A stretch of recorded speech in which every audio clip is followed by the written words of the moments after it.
Our celebration tonight, may we request everyone to please stand. Yung po mga nakaupo, may we request po para tumayo for an opening prayer through an audio-visual presentation on our LED wall. Let us put ourselves in the mighty presence of the Lord, in the name of the Father, the Son, the Holy Spirit. Amen.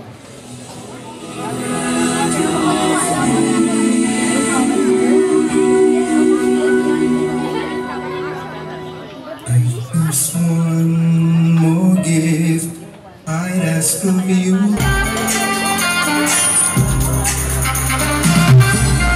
Good evening, beautiful people of Betis, Guagua, and welcome to the second part of our Dugan Festival 2023. Malaguan magrasyong Benny Betiseños, and this is Dugan Festival 2023 Free Interpretive Dance Competition. Gusto mo masigabong palakpakan naman yan, Betiseños! Ayan, I know you cannot wait, no? To see yung mga tatlong barangay na sumagot sa call for the competition tonight. Earlier this afternoon, we had witnessed our street dance competition of our performing barangays.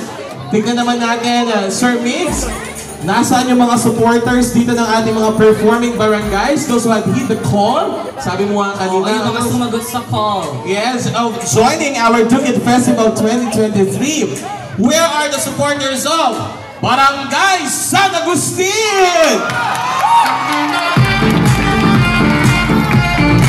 Siyempre, this time, where are the supporters of Barangay San Nicolas?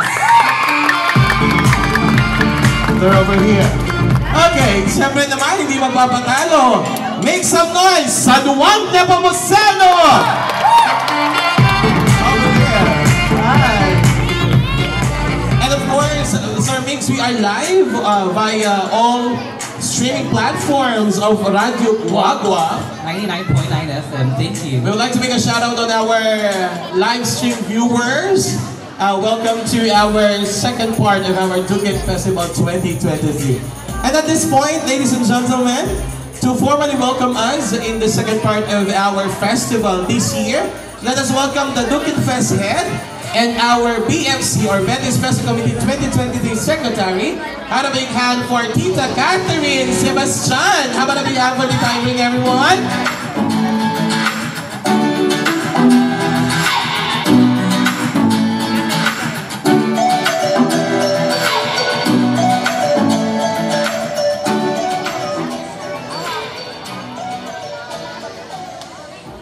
A pleasant evening to everyone.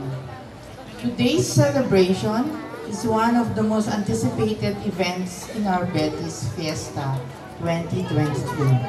It has been a staple part of our yearly celebration here in Betis, the Dugan Festival. The Dugan Festival is a great manifestation of the talents and great exploits of the wood carving and carpentry industry here in Betis, Guagua. Dugan and carpentry is indeed life for most of the Betiseños since the earliest times.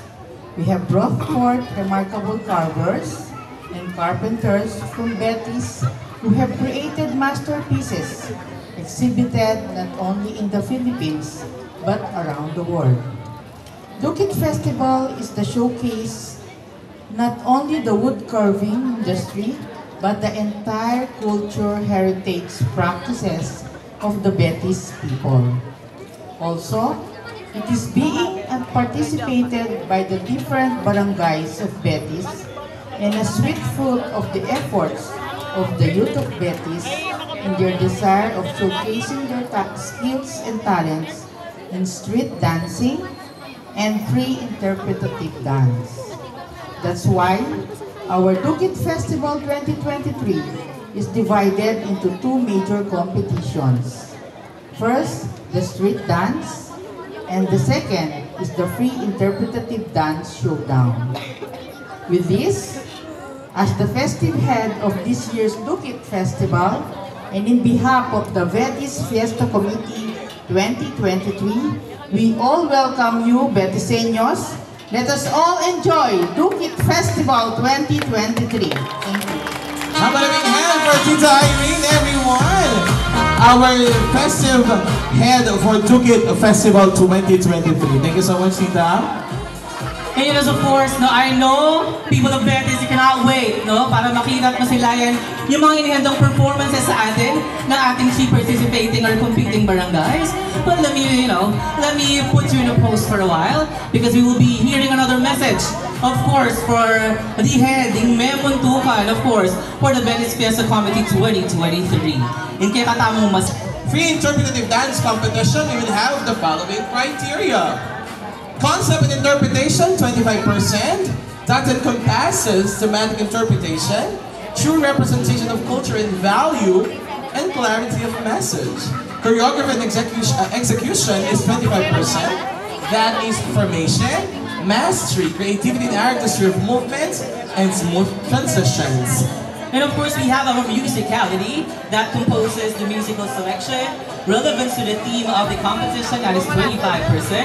And of course, to complete the 100%, we have the artistry, the artistic choice of the color, the style, the costumes, the use of props, and the entertainment value for a total of 100%.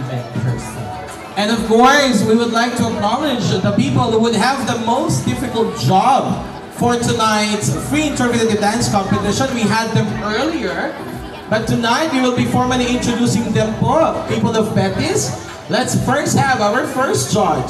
Yes, of course, I have the honor to present to you Judge number 1. Okay, he is our HRM graduate at Eastwood's International Institute of Science and Technology. He is a performer, a singer, and a dancer, a freelance choreographer, and a dance instructor, the owner of the MK's Gadget online business shop, a trainer of GNC Dance Troupe, and of course the champion at Pampanga's Dance Solo 2015, champion at Solo Dance Cover Contest 2018 at Quezon City, a champion at Valenzuela's Got Talent in 2018, and a champion at Dance Like Me Challenge in 2020. So, people of Betis, please help me in welcoming our judge number 1. Let's give a round of applause to Mr. Mark Kenan Zumonte. Yeah, palakpakan for judge number 1. And of course, for judge number 2, he's the secretary of the Subcommission for Cultural Communities and Traditional Arts of the National. Tignan nga natin ulit, nasa na mga supporters ng Barangay San Agustin! San Agustin!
Pasibaya po, palakpakan na po din kayo naman ng barangay.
sento. Kilog na niti, mito lakadya, ang istruktura na ginamit ng dudong at paltado. May silabya nga uli ding may punta ding may gamit na bage, at may talakadyang pasibayo, king mas matibay ang pundasyon. Anya 17,000 sa tento, na hanggang ngeni, akakit tayo pa din makatalakad, Kimbalening Betis!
How about a big hand for Barangay San Nicolas? Definitely, yung people here in the tennis court have enjoyed, and of course, for sure, nag-enjoy din yung ating mga live viewers, courtesy of Radio Gua-Gua Pampanga. Hello! Ayan, sa mga nanonood natin sa ating Facebook Live and other streaming applications of Radio Gua-Gua, mag-chat kayo sa comment section natin ng inyong sinusuportahang barangay. Road to live. Shout out to my comments, ha? Comments, ha? TFC kasi yung mga tender fried chicken. Come on. Alright. And of course, you have seen our second barangay, Barangay San Nicolas, and they have already gave their very best for that particular performance. Iba Angel, dali na sila. Yan din natin.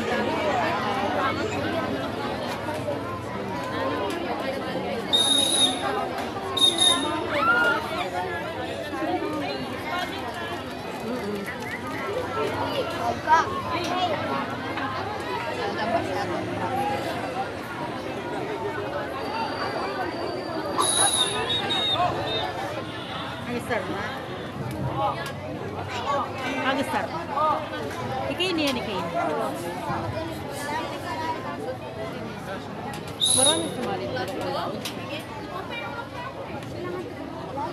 Ladies and gentlemen, Barangay San Juan Nepomuceno!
niya man yung doing kaya na.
Ladies and gentlemen, of course, Barangay San Juan